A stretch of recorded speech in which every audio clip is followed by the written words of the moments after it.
जुष्टो मुक्त गणे निजाक्षर पदे दिव्याकृति सादरम् यो भक्तो प्रगति बभूवदयया धर्माञ्जनान् श्रेयसे अत्रो मूलयितं तद्धर्ममवितो साधुश्च धर्मशुभम्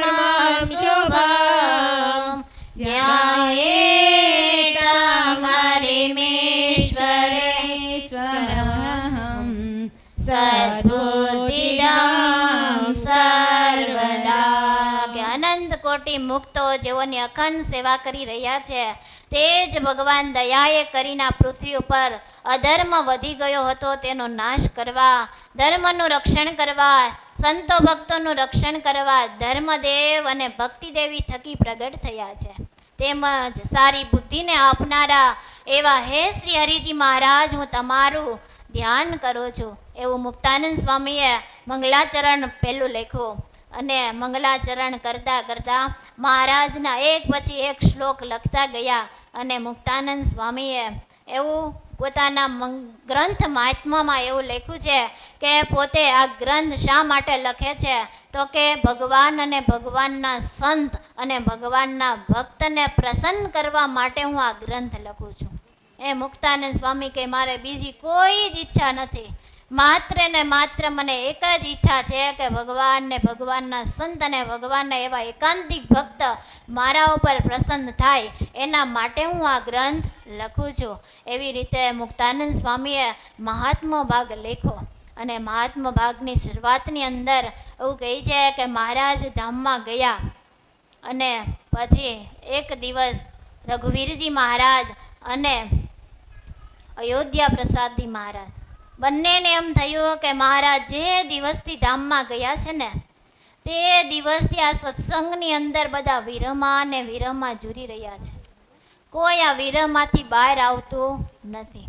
અમે કાંઈક એવું કરીએ કે આ સત્સંગ સમાજ સારોએ આ વિરહમાંથી બહાર આવે એવું સંકલ્પ કરી અને ગોપાળાનંદ સ્વામી આદિક મોટેરા સંતોની આજ્ઞા લઈ અને ગઢપુરની અંદર સરસ મજાનું સભાનું આયોજન કર્યું છે. ત્યારે એ સભાની અંદર ગામડે ગામડેથી હરિભક્તો પધાર્યા છે, દરેક સંતો પધાર્યા છે. પણ આજે આ સભા બેઠી છે ને તો સ્વયં પુરુષોત્તમ નારાયણ એ દાદા ખાચરના દરબારની અંદર લીમ તરુ નીચે જ્યારે સભા કરતા ને ત્યારે જયનાદો થતા, આ અલખની આરાધના થતી અને ભગવાન એવી સારી સભા કરતા તો ત્યાં કાંઈ સુનકાર હોય નહીં. એવી મહારાજ બ્રહ્મની હેલી વરસાવતા ત્યારે આજે સ્વામિનારાયણ ભગવાન સ્વયં પોતાના ધામમાં જતા રહ્યા છે ને ત્યારે આ દાદાનો દરબાર સૂનો થયો છે. આજે સભાનું આયોજન થયું છે ને છતાં સભામાં આવીને બધા સુનકારથી બેઠા છે, કોઈ કાંઈ બોલતું નથી.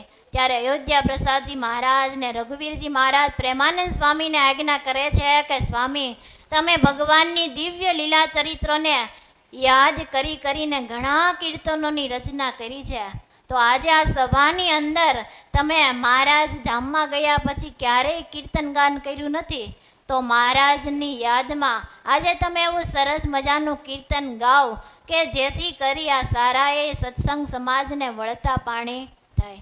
ત્યારે પ્રેમાનંદ સ્વામી એવું કહ્યું કે જ્યારથી મહારાજ ધામમાં ગયા છે ને ત્યાર પછી હું ક્યારેય મૂર્તિના કીર્તનો ગાઈ શક્યો નથી. પ્રેમાનંદ સ્વામીએ માત્ર ને માત્ર ભગવાન ધામમાં ગયા પછી જો કીર્તનોની રચના કરી હોય ને તો વિરહના કીર્તનો લેખા. પ્રેમાનંદ સ્વામી પછી ક્યારેય પ્રેમની કલમ ઉઠાવી ન શક્યા, માત્ર વિરહની કલમ જ એનાથી હાલી. એટલે પ્રેમાનંદ સ્વામીએ ક્યારેય પછી પ્રેમના કીર્તનો બનાવ્યા નહીં. જ્યારે રઘુવીરજી મહારાજે આજ્ઞા કરીને ત્યારે પ્રેમાનંદ સ્વામીએ કીર્તન ઉપાડ્યું છે કે સજની શ્રીજી મુજને સાંભળ્યા રે હૈયે હર કરયો બરાય સજની શ્રીજી મુજને આવહે રે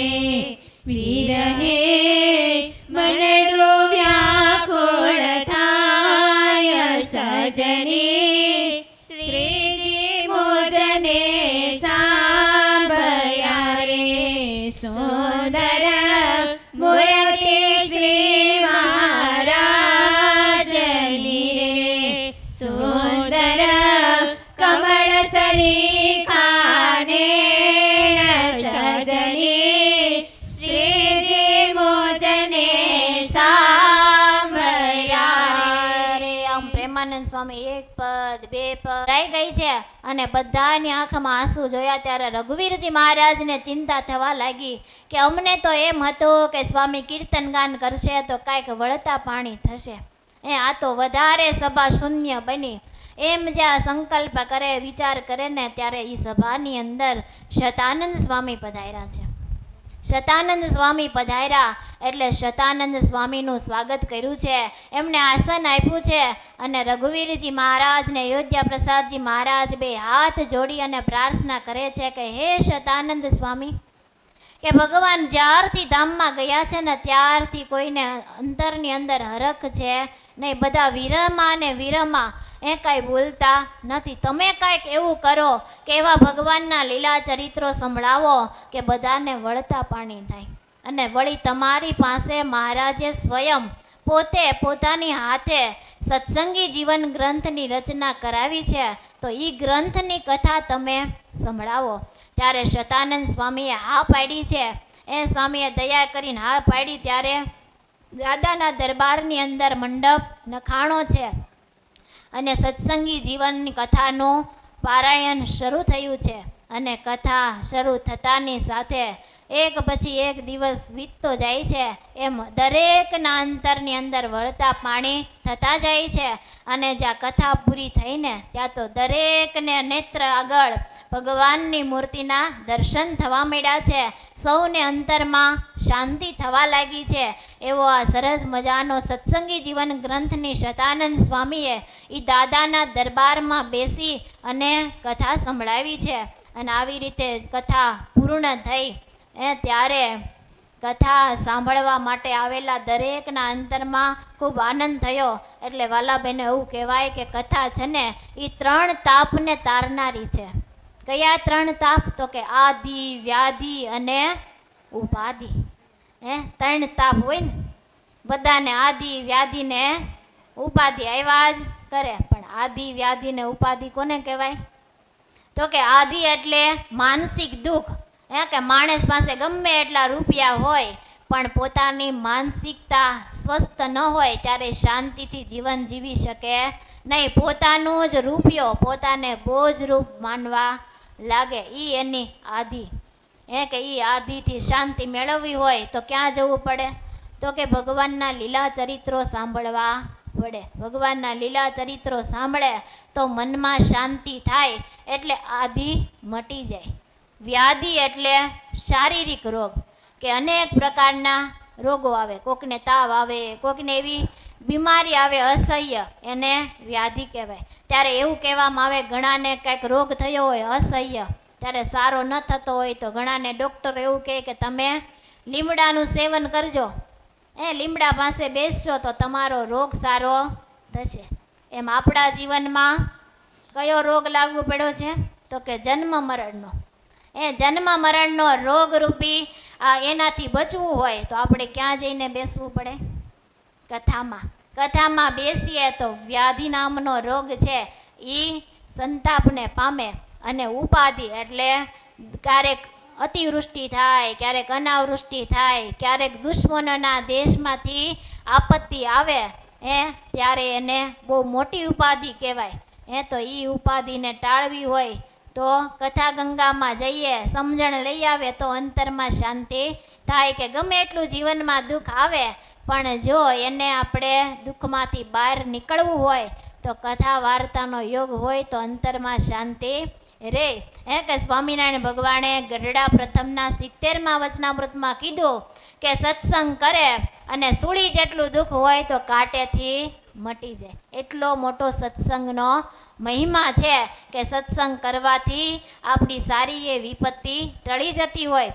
સ્વયં હરિલીલામૃતમાં વિહારી લાલજી મહારાજ પણ કથાનો મહિમા બતાવે કે કથા કેવી છે.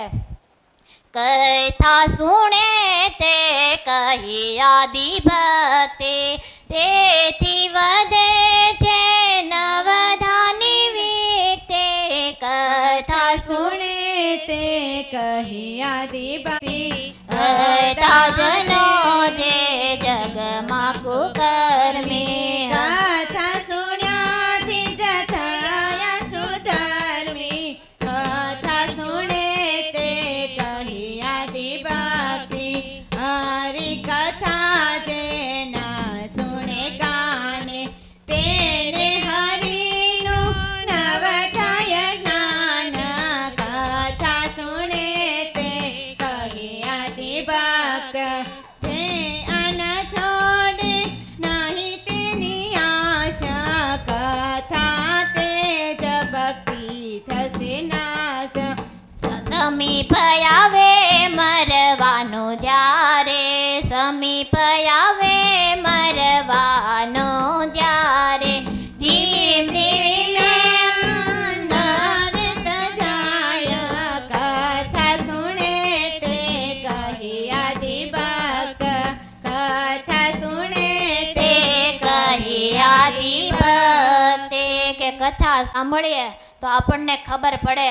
કે આપણે કેવી રીતે જીવન જીવવું કે કાંઈક આપણે રસ્તો ભૂલતા હોઈએ માર્ગ ભૂલતા હોઈએ આધ્યાત્મિક માર્ગમાંથી જો ચૂકી જઈએ તો એ આપણને કથા બતાવે હો કથા છે ને એ જગાડનારી છે એટલે ગુણાતાનંદ સ્વામીએ કીધું કે કથા સાંભળવા બેઠા હોઈએ તો એમ ન માનવું કે અમે નવરા બેઠા છીએ અહીંયા કથામાં આવીને બેઠા તો આપણે કાંઈ નવરા બેઠા નથી પણ એમ સમજવું કે જમપુરી ને લખ 84 ઉપર લીટા તણાય છે એવું ગુણાતાનંદ સ્વામીએ કીધું કે ચોકીદાર હોય એ જાગીને આપણને ચોરથી સાવધાન કરે શું કરે રાતે ચોર આવ્યો જગાડે ને જાગજો એમ કથા છે ને એ આપણને જાગૃત કરે છે એટલે જગાડનારી કથા છે કે દેશકાળ ગમે એવા આવે પણ આપણને એમાંથી સાવધાન કરીને બહાર લાવે કથા એટલે તો કહેવાય કે કથા ભલે ને યાદ ન રહે પણ તોય ધ્યાન દઈને સાંભળવી કથાના એકાદ શબ્દ જો આપણને અંતરમાં ઉતરી જાય ને તો એ આપણને બેડો પાર કરનારા છે કે સમયે આપણને યાદ આવે ને તો કામ થઈ જાય ને ઘણા કહેતા હોય કથામાં જાય તો કાંઈ યાદ રહે નહીં પછી શું આવવું પણ તોય કથામાં આવીને બેસવો કે ઓલો છાણ ભરેલો ટોપલો હતો લઈને રોજ નદીએ ભરવા જાય તો છાણનો ટોપલો સાફ થઈ ગયો ને એમ રોજ કથામાં આવીને તમે બેસો તો તમારું અંતઃકરણ શુદ્ધ થઈ જાય ભલે ને યાદ ન રહે એટલે કથામાં આવવાનો આગ્રહ રાખવો કે ભગવાન શ્રીહરિએ સ્વયં પણ ગરડા અંત્યના 24ના વચનામૃતમાં મહારાજે કીધું કે જેને ભગવાનની કથા નહીં ગમે ને એ સત્સંગી હશે તો પણ કોઈ દાડે એના જીવનમાં રૂડા ગુણ આવશે નહીં કે ઘણાને એવું હોય કે કથામાં બેહવું ન ગમે દોડાદોડ કરવાનું કહો ને તું એટલી કરી લે ગમે એટલી સેવા દ્યો તો એ કરી નાખે પણ કથામાં બેસવું ગમે ને એટલે મહારાજે વચનામૃતમાં કીધું કે જેને કથા સાંભળવી નહીં ગમે ને એ સત્સંગી હશે ને તેમ છતાં પણ એના જીવનમાં કોઈ દી રૂડા ગુણ આવશે નહીં એટલે વાલા બહેનો કથા સાંભળવાનો બહુ આગ્રહ રાખવો કે તુલસીદાસજીએ પણ કીધું કે બીનું સત્સંગ વિવેક ન હોય કે સત્સંગ વિના જીવનમાં ક્યારેય રૂડા ગુણ આવતા નથી કે વિવેકને પ્રગટાવો હોય તો ક્યાં જવું પડે કથામાં કથાના માધ્યમથી જ આપણા જીવનની અંદર રૂડા ગુણ આવે પણ કથા સાંભળવા ક્યારે મળે તો કે રામ કૃપા વિના સુલભ ન સોઈ કે રામ કૃપા એટલે ભગવાનની કૃપા વિના કથા સાંભળવાનું સુલભ બનતું નથી કે ભગવાનની જ્યારે કૃપા થાય ને ત્યારે જ આપણને કથા સાંભળવા મળે એક ડોશીમાં હતા એને એમ થયું કે આખી જિંદગી મેં કામ જ કર્યું તે લાઈને ગામમાં પારાયણ બેઠી છે તો હુંય કથા સાંભળવા જાઉં તે ડોશીમાં તો માળાની થેલી લઈને કથા સાંભળવા ઉપડ્યા પણ પહેલેથી પોથી યાત્રા હોય ને પોથી યાત્રામાં ગયા ને જ્યાં ફટાકડા ફૂટતા હતા બાજુમાં ફટાકડો ફૂટ્યો હતો કાનમાં ધાગ દેવાઈ ગઈ પછી રોજ પહેલી લાઈનમાં આવીને બેસી જાય પણ ધાગ એટલી બધી દેવાની કઈ એકેય શબ્દ સંભળાય નહીં 5 દી કથામાં આવીને બેઠા ને પછી છેલ્લે દી કથા પૂરી થઈ ને પછી ધામધૂમથી ઘરે ઘરે પાછી પોથી પધરાવીને વળી ફટાકડા છોકરાએ ફોડ્યા તે ધાગ ઉગડી ગઈ આવીને કથામાં બેસી જા પણ કાંઈ કથા સંભળાણી નહીં એમ જ્યારે ભગવાનની કૃપા થાય ને ત્યારે આપણને કથા સાંભળવા મળે એટલે આવીને બેહો પણ શું કરજો કાન ખુલ્લા રાખજો આજ જ કાલી સત્સંગી જીવનની અંદર કથાનો મહાત્મા આવશે પછી કાલથી તો ભગવાનના લીલા ચરિત્રો આવશે હો એટલે કાંઈ વાંધો આવશે નહીં આવું કંઈક આવે ત્યારે થોડુંક એમ થાય કે શું થાય, જોકું આવે એવું ન થાય. એટલે ભગવાનના ચરિત્રો એવા છે, માટે પૃથુરાજાએ પણ ભગવાન માટે 10,000 કાન માંગ્યા કે ભગવાન રાજી થયા. ભગવાન કે માગો, તો કે તમારી કથા સાંભળવી મને એટલી બધી ગમે છે ને તે 2 કાનથી તૃપ્તિ થતી નથી, તો મને 10,000 કાન આપો. એમ પૃથુરાજાએ ભગવાન પાસે કથા સાંભળવા માટે 10,000 કાન માંગ્યા. તો ભગવાને આપણને આવો લાભ આપ્યો છે, તો આપણે પણ આ કથાનો લાભ લઈએ. કે વાલ્મીકી રામાયણમાં ઉત્તરકાંડમાં આવે કે જ્યારે રામ ભગવાન લંકામાં રાવણને મારી અને પછી અયોધ્યા આવ્યા એટલે ભગવાનને એમ થયું કે આ વાનરોએ મારી બહુ સેવા કરી, તો મારે એને કાંઈક ભેટ આપવી પડે. ત્યારે રામ ભગવાન બધાય વાનરોને કાંઈક ને કાંઈક ભેટ આપવા માંડ્યા. બધાને જે જોતી હતી ભેટ આપી. ત્યારે હનુમાનજી મહારાજ આવ્યા. હનુમાનજી મહારાજને સીતા માતાએ રાજી થઈને સાચા મોતીની માળા આપી. ત્યારે હનુમાનજી એક પછી એક મોતી લઈ અને તોડવા માંડ્યા. ત્યારે કોઈ કહ્યું કે આમ શા માટે કરો છો?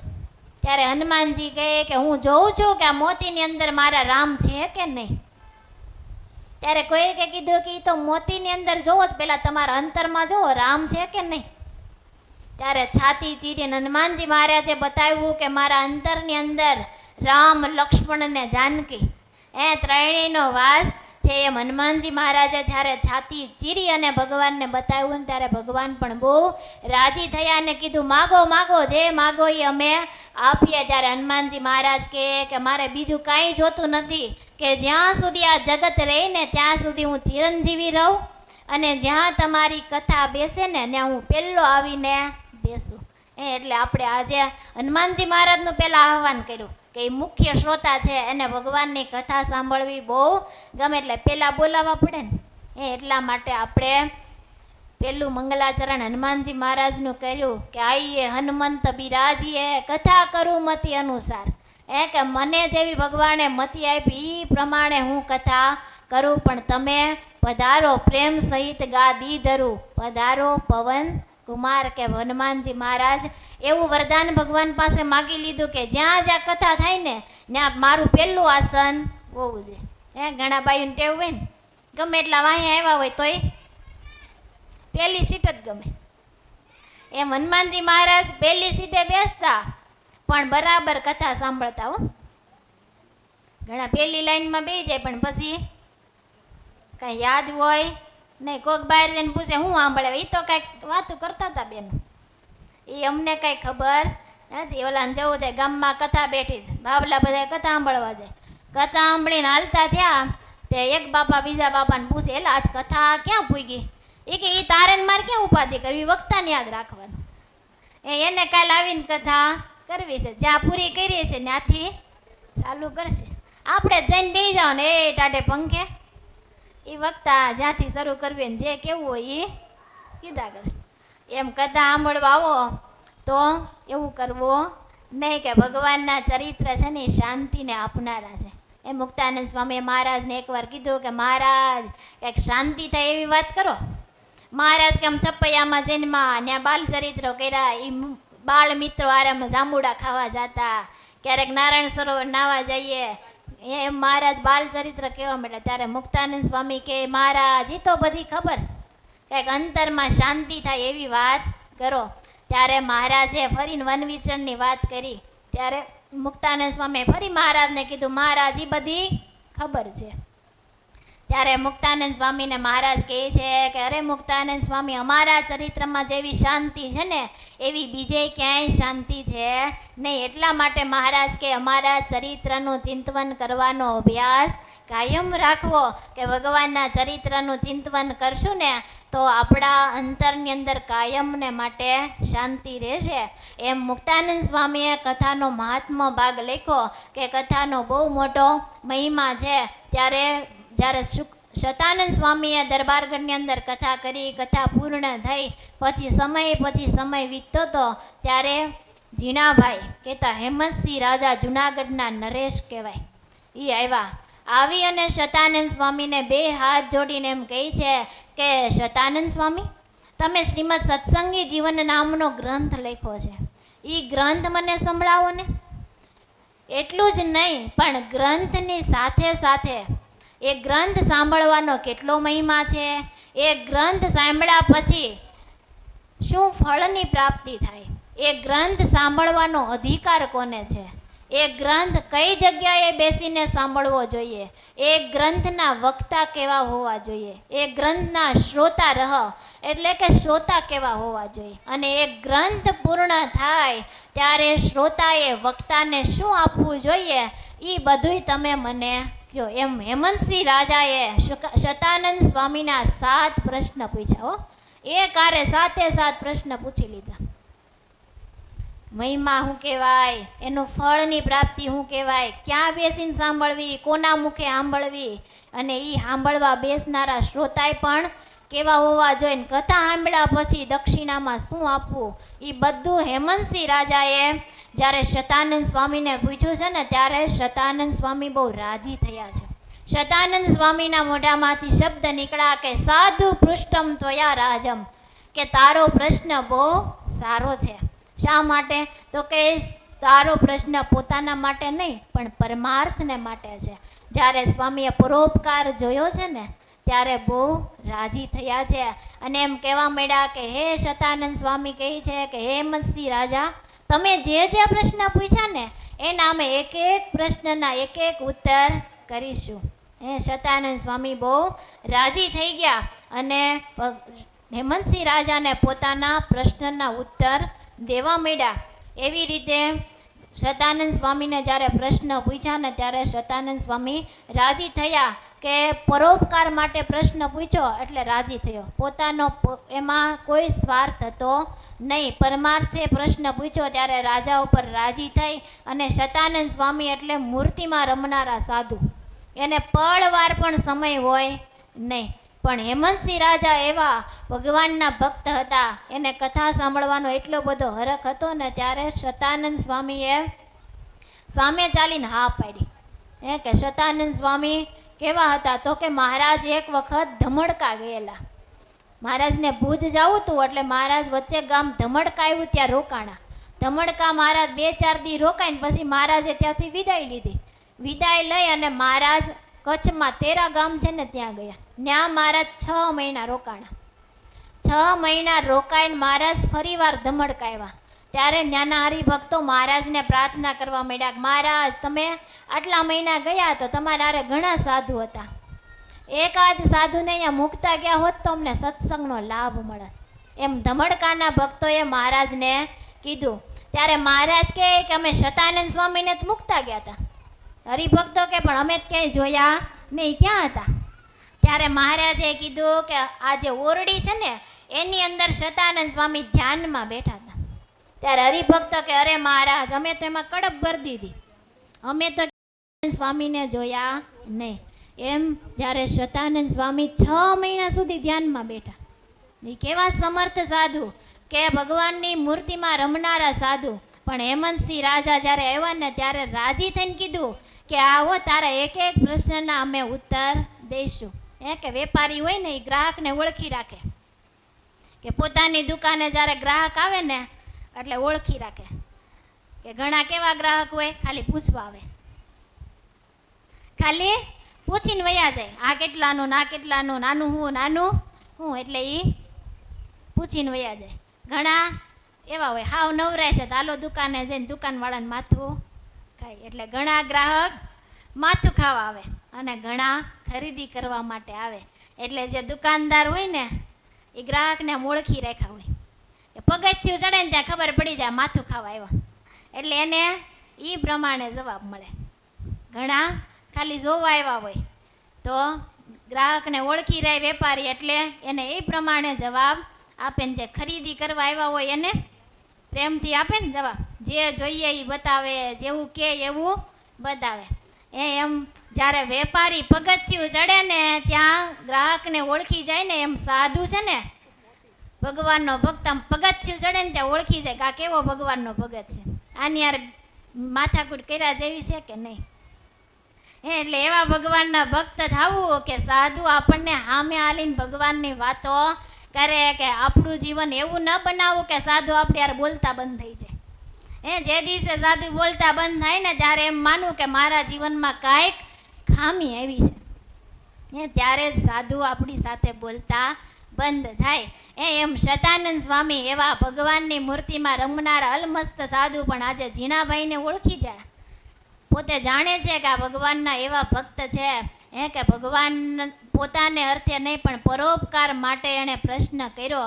ત્યારે શતાનંદ સ્વામી આજે હેમંતસિંહ રાજાને પહેલે પોતે જે પૂછેલા વિવિધ પ્રકારના પ્રશ્ન છે ને એને સ્વામી કહેવા માંડ્યા છે કે આ ગ્રંથ છે ને એ બહુ અદ્ભુત ગ્રંથ છે કે આ ગ્રંથ ભવ ભીતિ નિર્વતનમ કે આ ભવ અને ભીતિ એટલે જન્મ મરણમાંથી મુક્તિને અપાવનારો ગ્રંથ છે. ભવ એટલે સંસાર, જીવ પ્રાણી માત્રને સંસારના ભયમાંથી ટાળનારો ગ્રંથ છે. સંસાર એટલે બધો એ સંસાર જ કહેવાય. હો, એવું નહીં કે તમે સંસારી કહેવાનો, અમે ત્યાગી કહેવાય. ગ્રહસ્થ અને ત્યાગાશ્રમમાં ભેદ છે પણ સંસારમાં ભેદ છે નહીં, બધો સંસાર જ કહેવાય. ત્યાગાશ્રમમાં હોય તો એ સંસારમાં છે અને તમે ગ્રહસ્થાશ્રમમાં છો તો પણ તમે સંસારમાં છો. એવું કહેવાય કે શબ્દ, સ્પર્શ, રૂપ, રસ અને ગંધ આ પંચ વિષય જે ભોગવે એને બધાયને સંસારી કહેવાય. એના વગર તો કોઈને હાલે નહીં. શબ્દ, સ્પર્શ, રૂપ, રસ અને ગંધ ભગવાનનો ભક્ત હોય ને તો એને ભોગવવા પડે અને અભક્ત હોય એને પણ ભોગવવા પડે.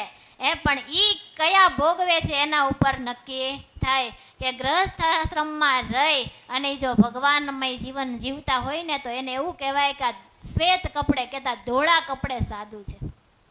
અને ત્યાગાશ્રમમાં રહી અને પંચ વિષય રહિત જો વિષય એ રહિત જો જીવન જીવતા હોય તો એમ જાણવું કે આ ખરેખરો ત્યાગી છે.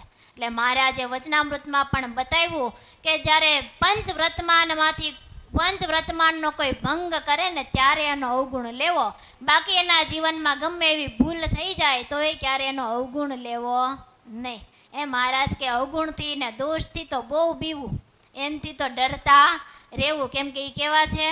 અગ્નિ જેવા છે, એની પાસે જે જાય એને બાળી નાખે. એટલે મહારાજ કે ક્યારેય કોઈનો અભાવ અવગુણ લેવો નહીં. શતાનંદ સ્વામી કહે છે કે આ ગ્રંથ કેવો છે તો કે ભવ ભીતિ નિર્વતનમ, કે ભવ ભીતિને નિર્વતનમ એટલે કે એને ટાળનારો ગ્રંથ છે. કે આ ગ્રંથથી સંસારમાં આસક્ત બનેલા આત્માને સંસારમાંથી બહાર કાઢે છે અને ભગવાનનું મિલન કરાવી આપે ને એવો અદ્ભુત ગ્રંથ છે. આ ગ્રંથની અંદર ધર્મ, જ્ઞાન, વૈરાગ અને ભક્તિ એને સારી એ રીતનું વર્ણન આ ગ્રંથમાં આવે છે. જીવ, ઈશ્વર, માયા, બ્રહ્મ અને પરબ્રહ્મ આ પાંચેયનો ભેદ અલગ અલગ કોઈ ગ્રંથમાં બતાવ્યો હોય સુંદર રીતે તો આ સત્સંગી જીવનની અંદર બતાવવામાં આવ્યો છે. કે કોઈ ગ્રંથની અંદર ફક્ત લીલા ચરિત્રો હોય, કોઈ ગ્રંથની અંદર મોટા મોટા આખ્યાનો હોય, કોઈ ગ્રંથમાં માત્ર ને માત્ર ઉપદેશની વાતો હોય. સર્વનો જો સમન્વય હોય ને તો એ માત્ર ને માત્ર સત્સંગી જીવન એવું એક ગ્રંથ છે કે એમાં બધું જ આવી જાય. ભગવાનના લીલા ચરિત્રો આવી જાય, કેવી રીતે જીવન જીવવું એ પણ આવી જાય ને અનેક મોટા મોટા ભક્તો થયા એના આખ્યાનો પણ આ સત્સંગી જીવનમાં આવી જાય. એટલા માટે કહેવાનું કે સર્વનો સમન્વય હોય તો એ આ ગ્રંથની અંદર છે. અને શતાનંદ સ્વામી એમ કહે છે કે આ ગ્રંથ કેવો છે કે સર્વશાસ્ત્ર શિરોમણી, કે આ ગ્રંથ સર્વથી શિરોમણી છે. શા માટે? તો કે સ્વયં પુરુષોત્તમ નારાયણે આ ગ્રંથને પોતાના સમીપે બેસાડી અને લખાવ્યો છે. એટલા માટે આ ગ્રંથ સર્વોપરી છે, સર્વથી ઉપરી ગ્રંથ છે. એટલું જ નહીં પણ આ ગ્રંથ જ્યારે લખાઈ ગયો ને ત્યારે સ્વયં પુરુષોત્તમ નારાયણે પોતાના મસ્તક ઉપર એ સોનેરી 3 ચોગલાવાળી પાઘની માથે આ સત્સંગી જીવનને ધારણ કરી મહારાજ સંતો ભક્તોની સાથે નાચતા નાચતા મહારાજ લક્ષ્મીવાડીએ પધાર્યા.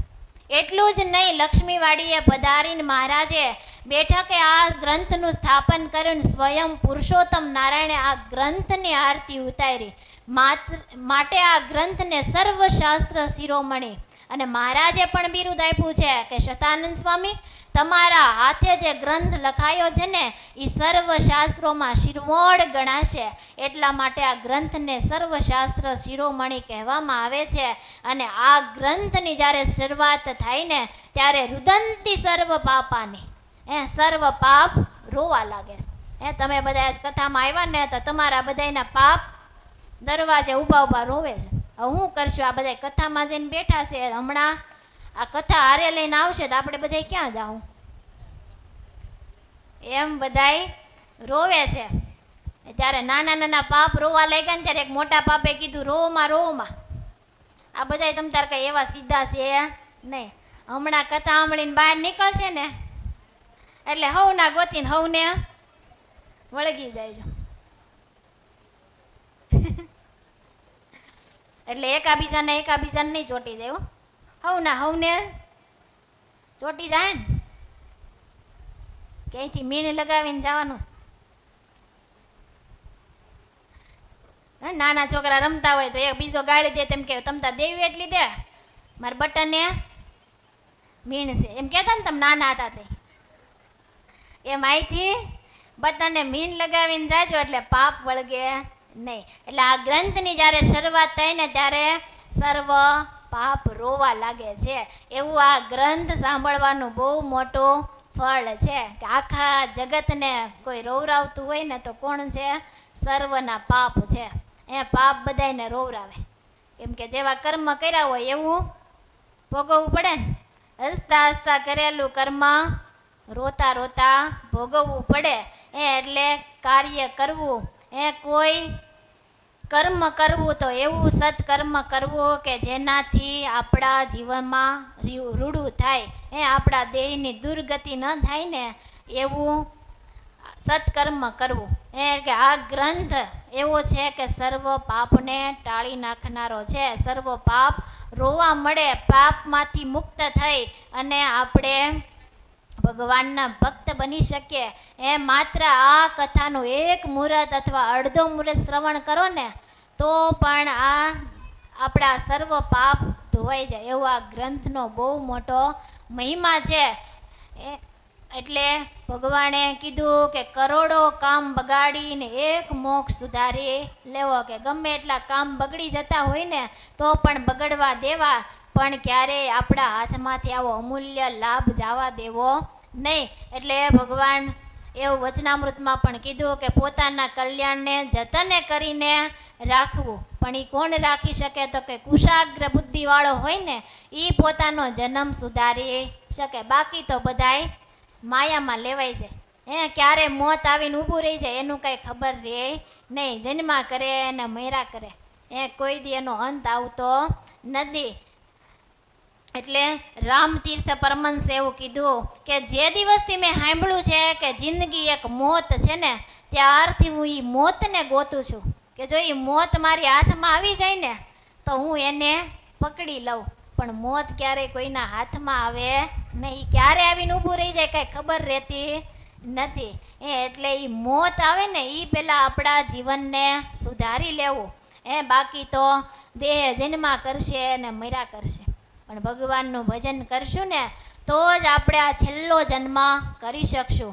એટલા માટે તો શંકરાચાર્ય મહારાજે પણ કીધું ને, પુનરપી જનનમ પુનરપી મરણમ પુનરપી જનની જઠરે શયન પુનરપી જનન પુનરપી મરણ પુનરપી જનની જઠરે શયન અહમ સંસારે ખલુ દુસ્તારે કૃપયા પારે પાહી મોરારે ભજ ગોવિંદ ભજ ગોવિંદ ભજ ગોવિંદ મૂઢમતે ભજ ગોવિંદ ભજ ગોવિંદ ભજ ગોવિંદ. મતે કે ભગવાનનું ભજન કરીને છેલ્લો જન્મ કરી લેવું એવું શંકરાચાર્ય મહારાજે કીધું. નકર તો આ વારે વારે જીવ જન્મા કરે અને મર્યા કરે પણ છેલ્લો જન્મ કરીને ભગવાનના ધામને પામી જવું. કે આ ગ્રંથ સાંભળવાનો અધિકાર કોને છે? તો કે ચારેય વર્ણના મનુષ્યને આ ગ્રંથ સાંભળવાનો મહિમા અધિકાર છે. આ ગ્રંથ કઈ જગ્યાએ સાંભળવો? તો કે નદીના તટ ઉપર, અથવા મંદિરના પટાંગણમાં બેસીને, અથવા પોતાની ઘરે, અથવા વિશાળ કોઈ મેદાન હોય કે જ્યાં વક્તા અને શ્રોતા સારી રીતે બેસી શકે એવી જે જગ્યા હોય ત્યાં એવી જગ્યાની અંદર આ ગ્રંથનું શ્રવણ કરવા માટે બેસવું. આ ગ્રંથના વક્તા કેવા હોવા જોઈએ? તો કે આ ગ્રંથના વક્તા એવા હોવા જોઈએ કે જેની વાણી સુમધુર હોય અને સત્યમ પ્રિયમ હોય એવા આ ગ્રંથના વક્તા હોવા જોઈએ. કે જે સાચે સાચું કે છતાં કહીને કે ઘણી વખત કડવું હોય પણ મીઠું લાગે એવું જે સ્પષ્ટતાથી આપણને સાચું સાચું કહી શકતા હોય ને એના મુખે આ ગ્રંથ સાંભળવો. કે આ ગ્રંથ સાંભળવાનો અધિકાર ચારેય વર્ણને છે. અને સુમધુર કંઠે જે કથા કરી શકતા હોય એના મુખે કથા સાંભળવી એવું મહારાજે કીધું. કે આ ગ્રંથના શ્રોતા કેવા હોવા જોઈએ? કે આ ગ્રંથના શ્રોતા શ્રદ્ધાવાન હોવા જોઈએ. તમારું આવ્યું કે તમે કેવા હોવા જોઈએ? શ્રદ્ધાવાન હોવા જોઈએ. આ ગ્રંથના શ્રોતા ભક્તિવાન હોવા જોઈએ.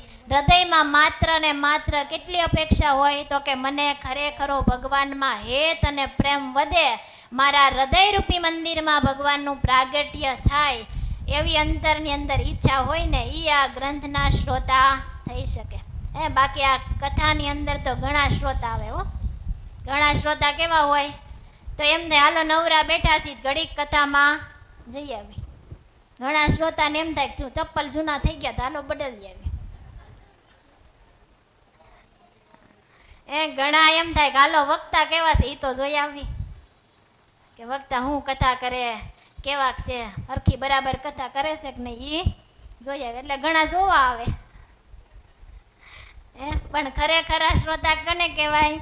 તો કે ભગવાનને પામવા માટે કથા સાંભળવા માટે આવતા હોય એને ખરા શ્રોતા કહેવાય. એટલે આ કથા સાંભળવાનો અધિકાર તો કોને છે? તો કે જે ભગવાનમાં પ્રીતિવાળા ભક્ત હોય ને એને આ કથા સાંભળવાનો અધિકાર છે. આ કથા સાંભળો ત્યારે વ્રત કરવા. કથા દરમિયાન શ્રોતાએ નકોડા ઉપવાસ કરવા. સ્વામી કે નકોડા ઉપવાસ ન થઈ શકે ને તો દૂધ પાન કરવું. સાંભળજો કથા સાંભળીને શું કરવાનું? નકોડા ઉપવાસ કરવાના તો પૂર્ણ કથાનું ફળ મળે. જો નકોડો ઉપવાસ ન કરી શકો તો દૂધપાન કરવાનું. સ્વામી કે દૂધપાનની અનુકૂળતા ન રહે તો ફલાહાર કરવાનું.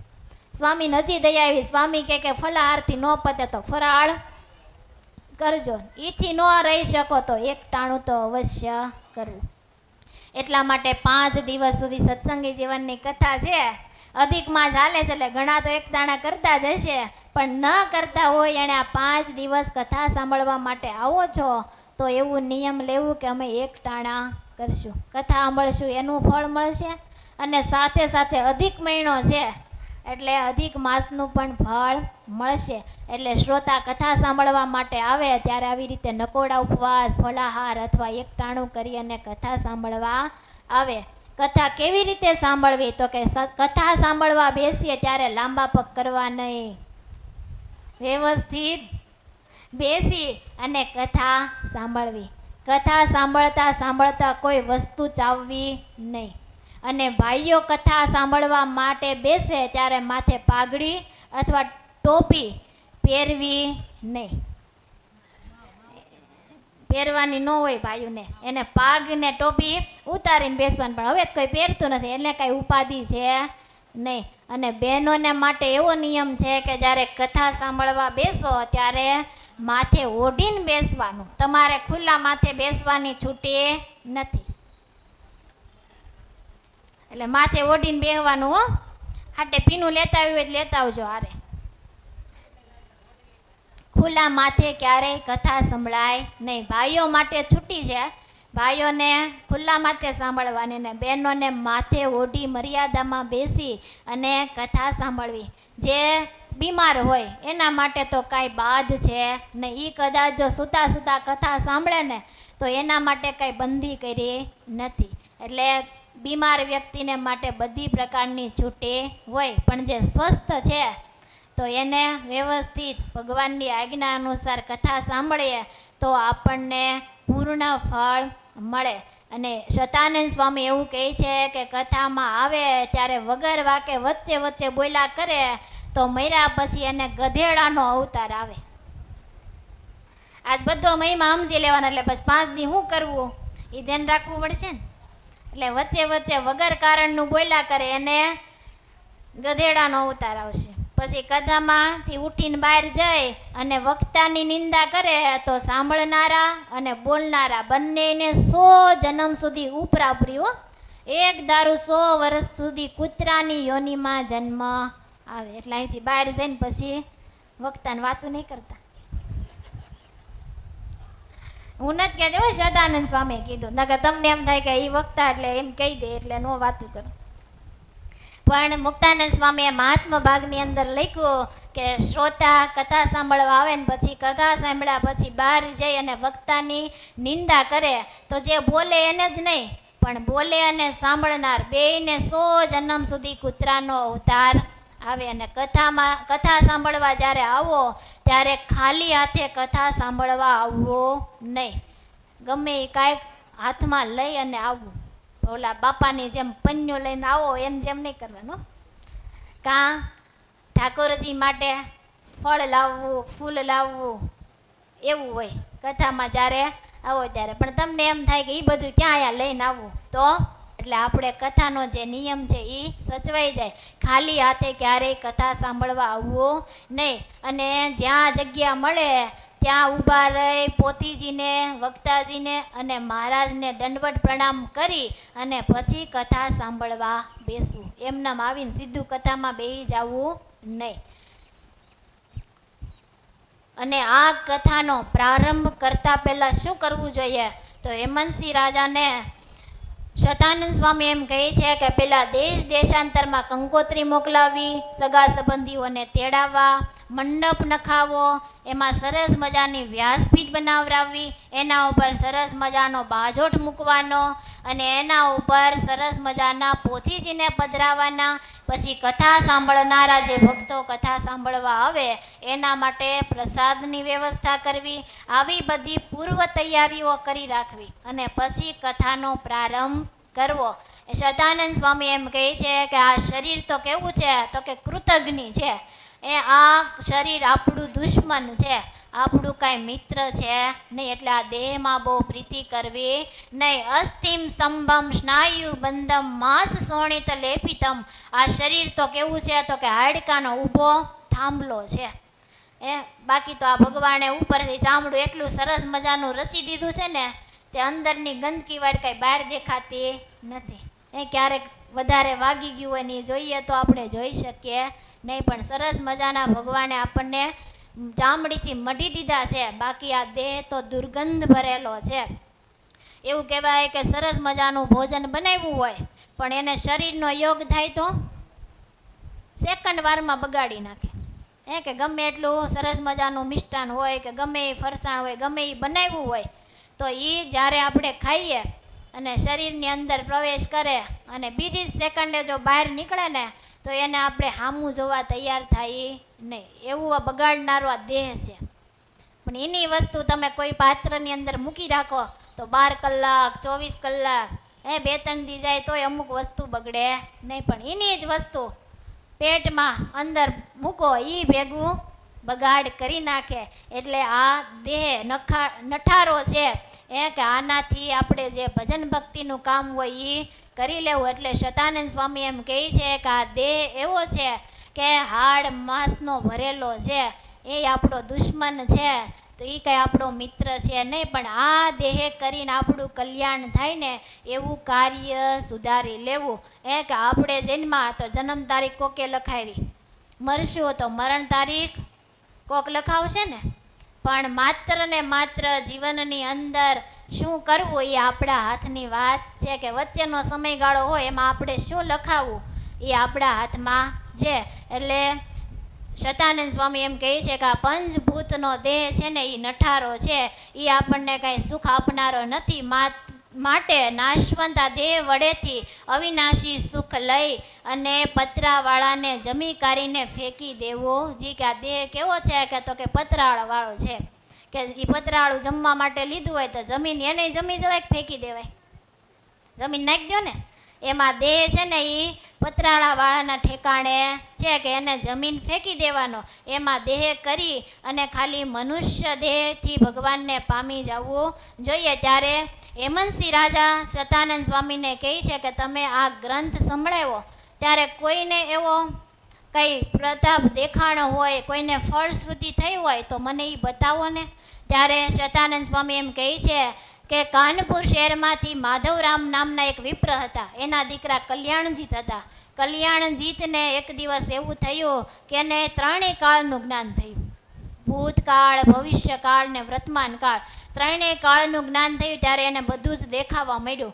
ત્યારે બહુ દુઃખી થઈ ગયા કે પૂર્વે એ કેટલા જન્મ ધારણ કરીને આવ્યા, કેટલી લખ 84 ભોગવીને આવ્યા, બધું એને પ્રાપ્ત થયું અને બધી ખબર પડવા માંડી. ત્યારે અંતરમાં અશાંતિ થઈ ગઈ અને પછી ગોતતા ગોતતા અનેક તીર્થમાં ફરતા ફરતા કોઈ એવા સિદ્ધને ગોતે છે કે જે મારું આ દુઃખ ટાળી શકે, એવા કોઈ સિદ્ધના મારે પ્રાપ્તિ કરવી છે. આખા ભૂમંડળ ઉપર ફર્યા ત્યારે એને કોઈ દેખાણું નહીં. જ્યારે ગઢપુરની અંદર દાદા ખાચરના દરબારમાં આવ્યા ને ત્યારે સતાનંદ સ્વામી સત્સંગી જીવનની કથા કરતા હતા. ની કથામાં આવીને કલ્યાણજીત બેઠા અને કથા સાંભળ્યા પછી કલ્યાણજીતનું જે દુઃખ હતું એ ઓછું થયું છે અને અંતરની અંદર એને 3 ચોગલાધારી ભગવાનની મૂર્તિ દેખાવા મળી છે અને એવું દુઃખ એનું પૂર્ણ થયું. ત્યારે અંતરમાં બહુ રાજી થયા. એટલે સતાનંદ સ્વામી એમ કહે છે કે આ સત્સંગી જીવનની કથા સાંભળ્યા પછી કલ્યાણજીતને અંતરમાં ટાઢા શેરડા થયા અને દુઃખ એનું દૂર થયું. આવી રીતે મુક્તાનંદ સ્વામીએ 11 શ્લોકની અંદર મહાત્મા ભાગ લખ્યું છે. આ મહાત્મા ભાગ આજે આપણે અહીંયા પૂર્ણ કરીએ છીએ. અને સત્સંગી જીવન મહાત્મા ભાગમાં મુક્તાનંદ સ્વામી એવું લખ્યું કે સત્સંગી જીવન સાંભળતા પહેલાં મહાત્મા ભાગ સાંભળો તો જ તમને સત્સંગી જીવન સાંભળવાનું પૂર્ણ ફળ મળે. એટલા માટે આજે આપણે સત્સંગી જીવનનો મહાત્મા ભાગ ગાયો. આવતીકાલથી આપણે મહારાજના ચરિત્રનું ગાન કરશું. એટલે અત્યારે મહારાજના ચરણોમાં 2 મિનિટ ભગવાનના નામ સ્મરણ ધૂન સાથે આપણે કથાને વિરામ આપીશું અને આવતીકાલે જ્યાં કથાને વિરામ આપ્યો છે ત્યાંથી આપણે ફરી કથાને શરૂ કરીશું. અત્યારે 2 મિનિટ ભગવાનનું નામ સ્મરણ. સ્વામી નારાયણ નારાયણ નારાયણ, સ્વામી નારાયણ નારાયણ નારાયણ નારાયણ, સ્વામી નારાયણ નારાયણ નારાયણ, સ્વામી નારાયણ નારાયણ નારાયણ, સ્વામી નારાયણ નારાયણ નારાયણ, સ્વામી નારાયણ નારાયણ નારાયણ, સ્વામી નારાયણ નારાયણ નારાયણ, સ્વામી નારાયણ નારાયણ નારાયણ.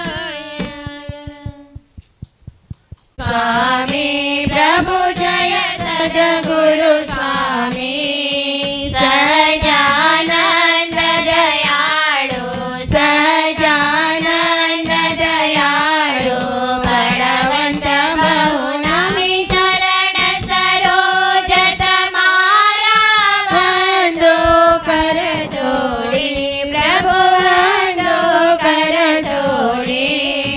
ચરણે શ્રી સદર્યાથી, ચરણે શ્રી સદર્યાથી, દુઃખ નાખ્યા તોડી નારાયણ નર ભ્રાતા, નિજ ગુણ તનુ ધારી, પ્રભુ નિજ ગુણ તનુ ધારી. પામર પતિત ઉધાર્યા, પામર પતિત ઉધાર્યા, ગણિત નર નારી ન્યાય અવસર કરુણા નિધિ, કરુણા બહુ કીધી, વાલે કરુણા બહુ કીધી. મુક્તાનંદ કહે મોક્તિ, મુક્તાનંદ કહે મોક્તિ, સુગમ કરી સિદ્ધિ. પ્રભુ જય સદગુરુ સ્વામી, પ્રભુ જય સદગુરુ સ્વામી. જ્ઞાની કાની ચ પાપાની પાપાनि ज्ञाता ज्ञाता कृतानि च तानि सर्वाणि नश्यन्तु प्रदक्षिणां पदे पदे।